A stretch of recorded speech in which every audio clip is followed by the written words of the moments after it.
So we were doing a little bit of filming today, and I just wanted to share. So on Roberta Ranch, we ended up getting that house to a blower door score of 1.1, which I was pretty bummed out about, but also was a big step for us trying to go down this route of energy efficiency.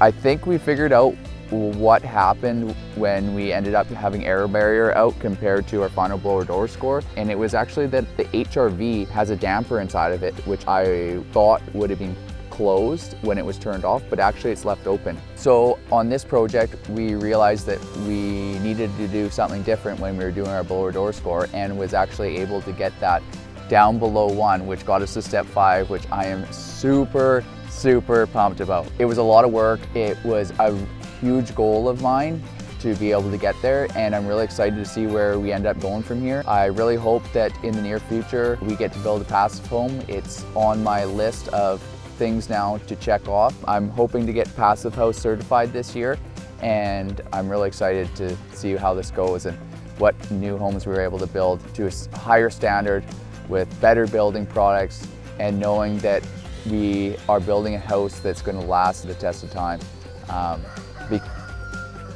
And the chickens here, or the rooster had a moment, but yeah, so anyways, I just wanted to share a little bit about that. I know that, and the rooster's still going.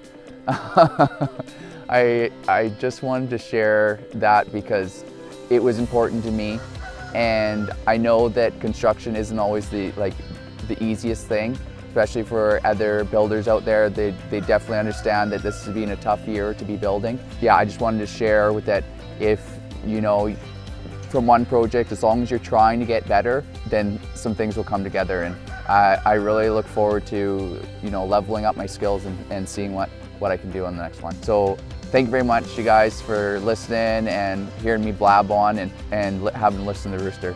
Have a great day.